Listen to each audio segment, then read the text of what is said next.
Hello and welcome to Technology Update. Much as Christopher Columbus served the Queen and King of Spain by pushing the boundaries of the known world, we too have come to Barcelona to serve you. While the team and I may not have discovered uncharted lands, we have found a handful of innovations that stretch the limits of mobile technology. It's that time of year again, when the whole mobile community descends on the Catalonian capital. While the annual gathering has been happening for more than a quarter century, organizers build this Mobile World Congress as bigger and better than ever. Having moved into a newer and more spacious center, it's the one-stop shop for just about everything in personal-sized tech. With one fruit-shaped exception, all the industry's big players were there, each hoping to ooh and ah investors and gadget gurus alike. So with Apple staying away as it traditionally does, Samsung was able to bask in the knowledge that it was far and away the biggest fish in the pond. With an eye on keeping its share of the Android-based pie, the Note 8.0 made its big debut and got the blogosphere buzzing. But it's going to have to work hard to fight off challenges from both new and old competitors.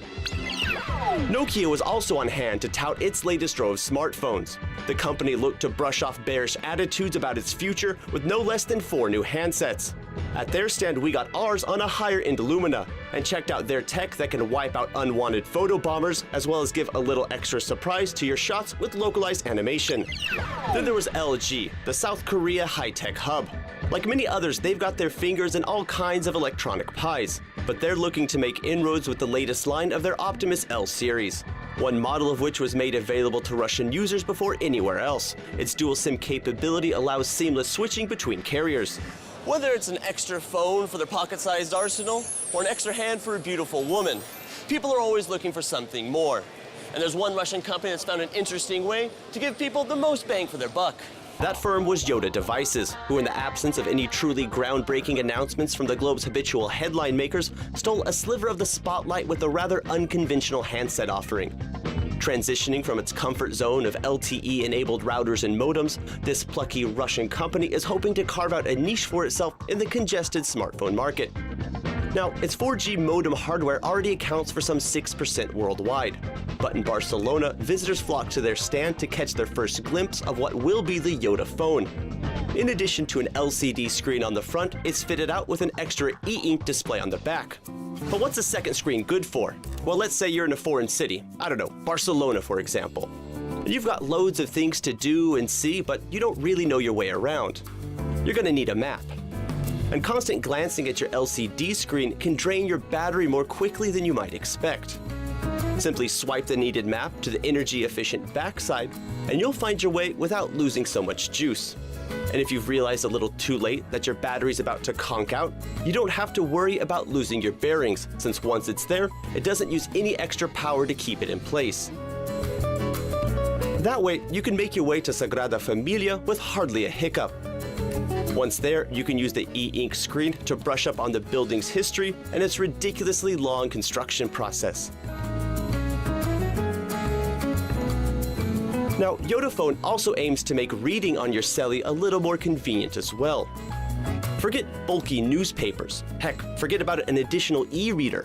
Fitted with swipe-enabled sensors down at the bottom, you'll be ready for hours of glare-free reading under that sweet Spanish sun.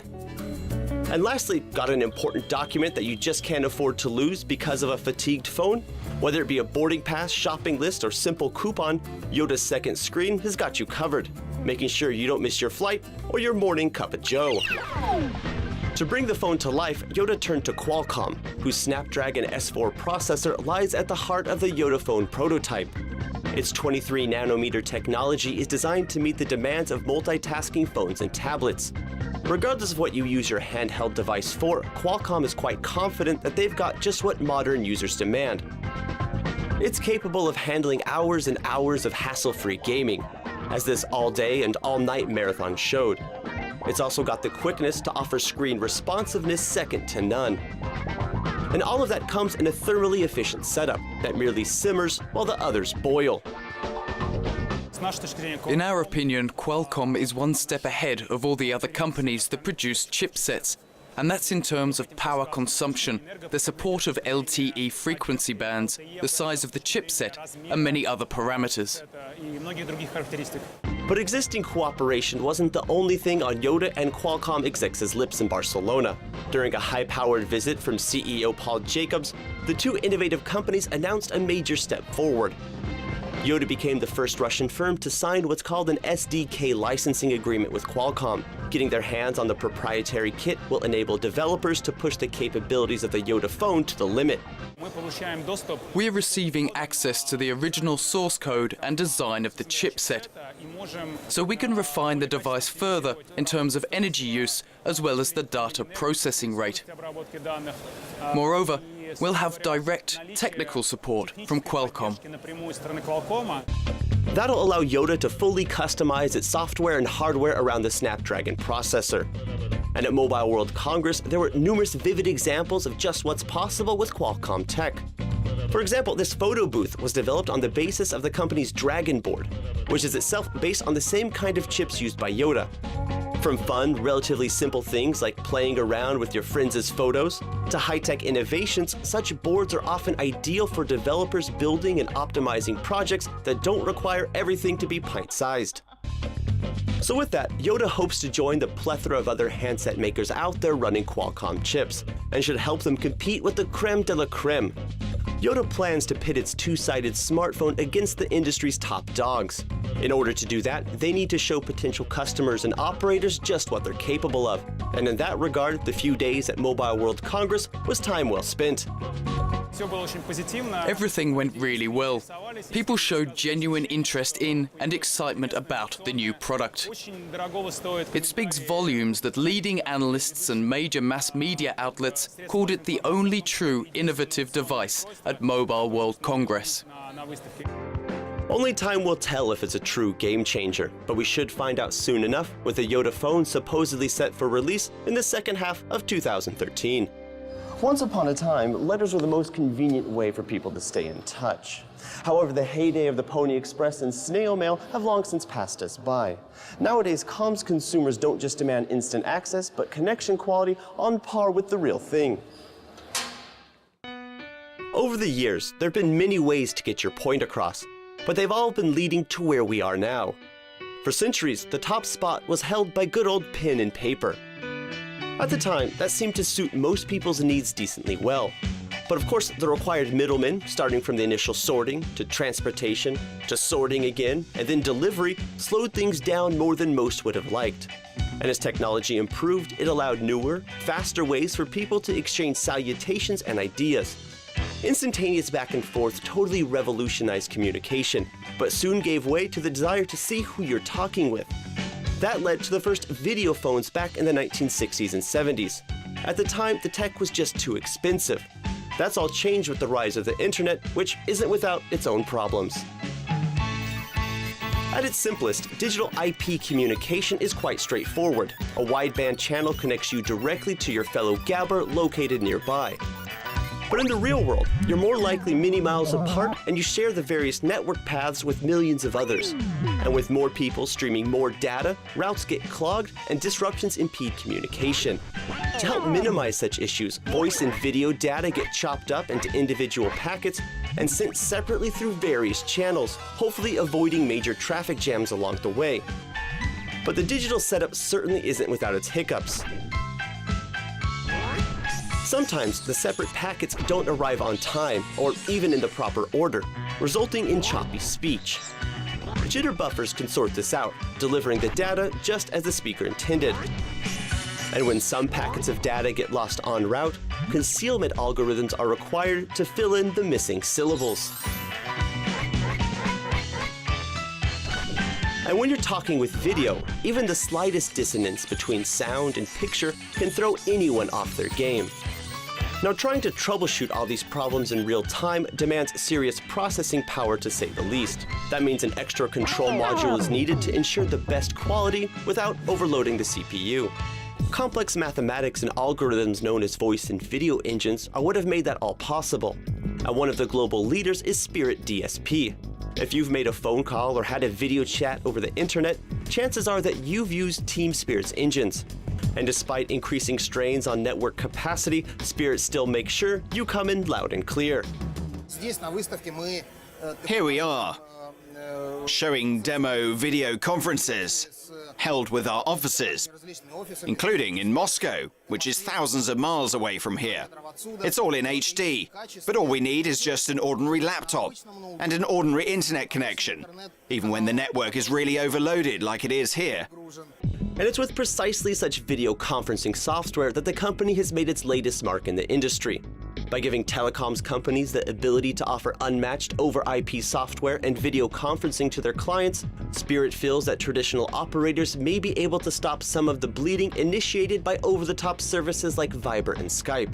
The latest version of their Video Most can turn roundtable discussions into round-the-world conferences. While there may be some pretenders to the throne out there, the guys at Spirit are confident they've got the upper hand. Our technology allows for as many as 50 simultaneous audio and video streams in one video conference. Other leading companies in this sphere usually only have up to 9 interactive streams. Such connectivity capability is needed here at Russian Railways' station monitoring office.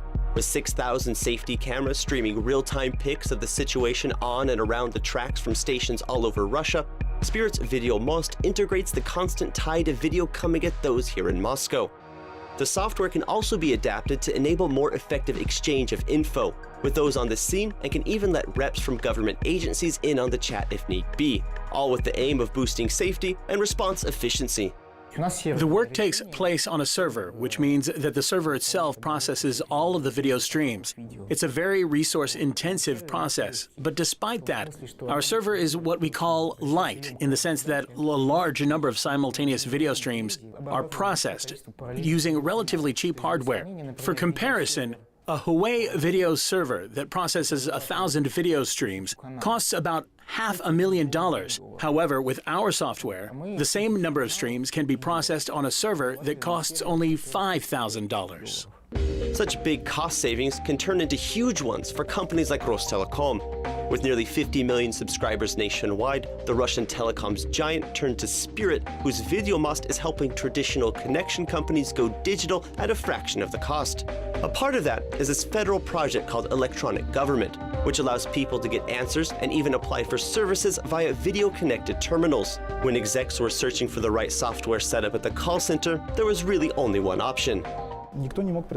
There was practically nobody that could offer an out-of-the-box solution, meaning one that was ready to go immediately after installation with minimum modification. The only company that was able to provide this was Spirit DSP's Video Most.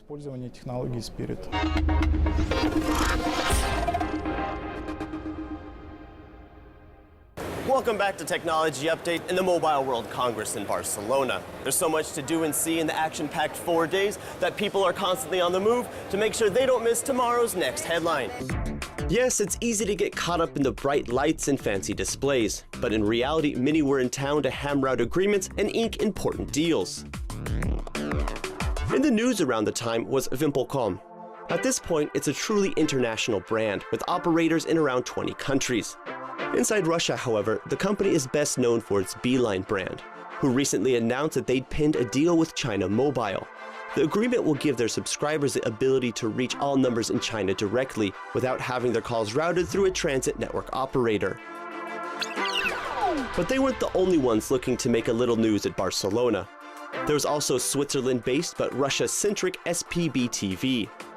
Drawing on the wealth of IT know-how in Russia's northern capital, the company got its start in the late 1990s as SPB Software House.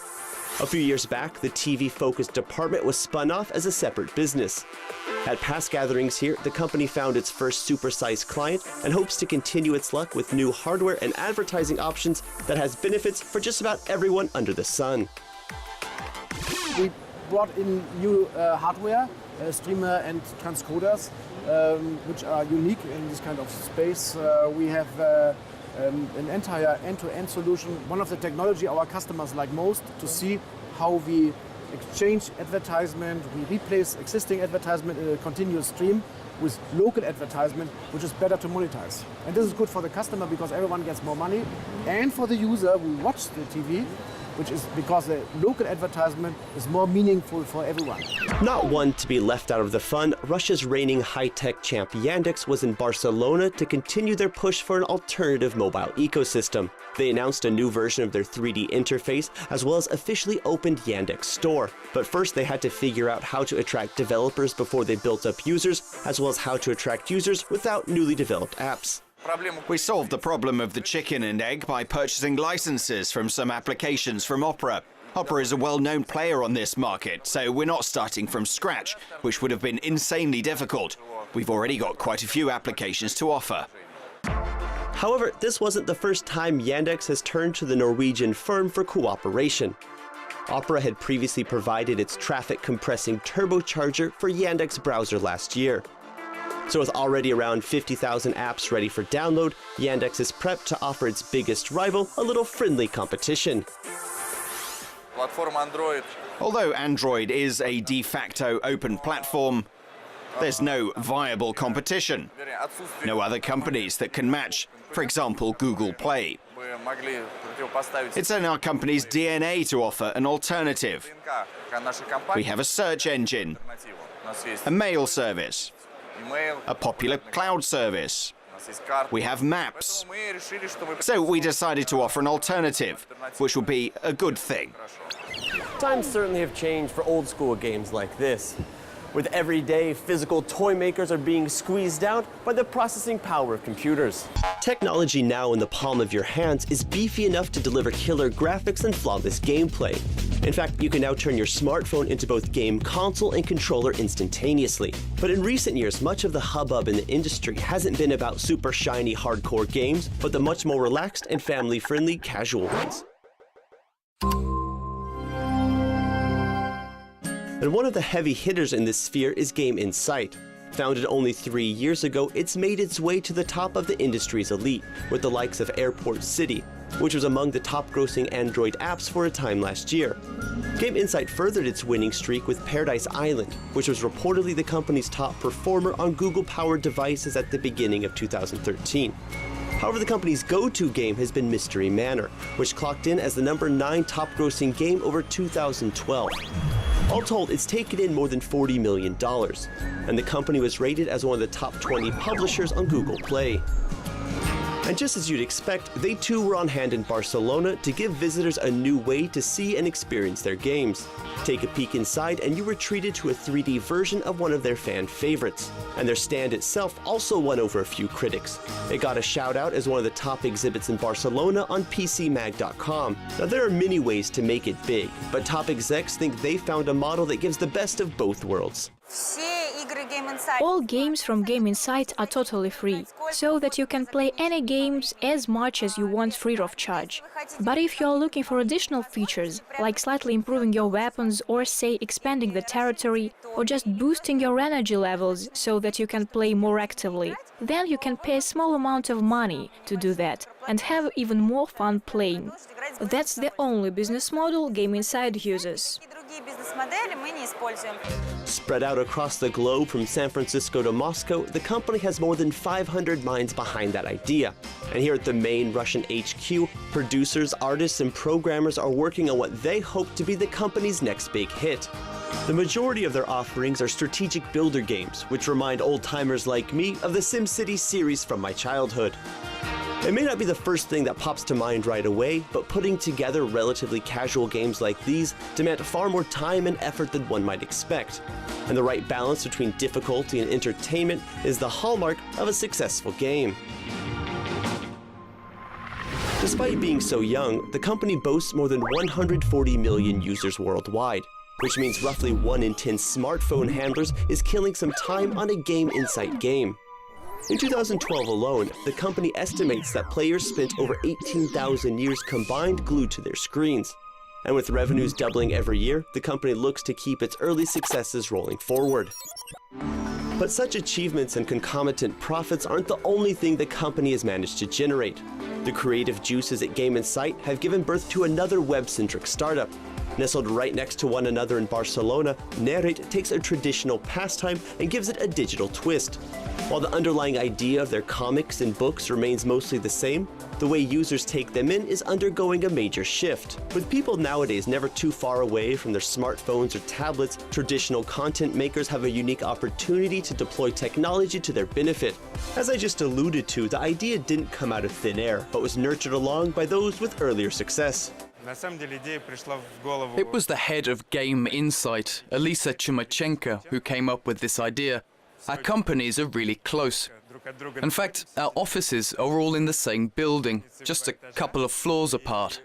One day, Elisa and the other two co-founders of our company were discussing plans for the future and came up with the idea to go into interactive content. We know how to create great games, so let's try something new. We caught up with the team at their Moscow office to see just what's possible and how it could be changing how many people interact with traditional forms of media. Now, they're not trying to totally reinvent the wheel here. What they are attempting, however, is to incorporate new ways to keep people engaged in a distraction-filled world. Take motion comics, for example, one of Narrate's main focuses. Once upon a time, graphic novels and comic books were the best middle ground between traditional text and film.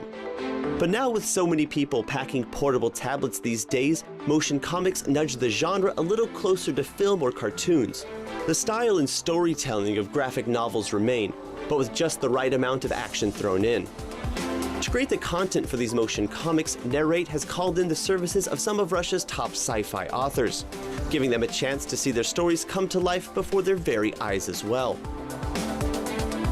Then there are so-called interactive books, which is a pendulum swing in the other direction. More similar to traditional text, but still with a little something extra to keep readers tuned in, I could easily see this as the perfect format for books whose storyline changes based on the reader's decisions and choices along the way. With an eye on a wide international audience, Narrate's novels can be found in 4 languages: Russian, English, Spanish, and Korean. Then there's Narrate's nonfiction department, which concentrates its efforts on making learning more interesting and understandable. Here, the target audience isn't just school kids that need a little extra push to hit the books. In fact, much of the material could be of serious interest to ever-curious adults. Imagine combining an explanatory video clip along with a science or history lesson, or perhaps a fun game or activity to reinforce whatever the reader just took in. With its growing audience and the demands for new content that brings with it, the guys here at Narrate have a very different environment from traditional publishers. It's a lot like a TV channel. We have a schedule over there so everyone can see when episodes are due to be uploaded to the platform and know their deadlines 2 months beforehand. From start to finish, it's a pretty labor-intensive operation. After storyboards, each scene has to be drawn by hand, which these days is of course all digital, but every line and shadow is the result of a carefully placed pen stroke. Once they have the completed drawings, the next step is to give them life and put motion and emotion behind the text. What do we mean by editing program? Ours is web-oriented. You can import stuff from a lot of different sources, like Adobe After Effects, for example. So we take these frames and import them directly to our HTML editor, which we then use to put together an interactive episode. Then the episode is uploaded to the Narrate platform. You can access the completed editions via their apps for Android and iOS devices. But if you're looking for something more and think you've got what it takes, soon anyone will have the chance to publish and potentially sell their own interactive content via Narrate's platform. If someone wants to create his or her own interactive book, they go to the website and add a page like I'm doing right here. They then choose the genre and a design template from the ones we have available. Then you choose the audio files and the interactive elements that will be added to the page with a simple click of the mouse. Then you click Publish, and the book goes to one of our reviewers who looks at it. And if it's consistent with our rules, it gets published. So will this lead to a wider revolution in terms of book publishing as a whole? It's tough to say at the moment, but the future of print-based media is certainly a topic that's up for discussion. And at the very least, recent technological advances mark the biggest change and perhaps challenge since the time of Johannes Gutenberg. In my opinion, the prevalence of traditional printed books will decline significantly in the near future. Of course, they won't disappear completely. I mean, they will be in libraries and museums for years to come. But it won't be like it was, say, 20 years ago. We didn't have the chance, but if we surveyed those at Mobile World Congress, there would likely be more than a handful of mobile maniacs that foresee the end of paper books as we know it. But after 4 hectic days filled with gadgets and software solutions, people in the exhibition hall started packing up and buzzing towards the exits. As you can see, the festivities here in Barcelona are coming to a close. Fortunately though, with the devices and innovations you've seen today, we're more than mobile enough to make it back to Moscow. So we'll see you next time, and until then, enjoy the ride.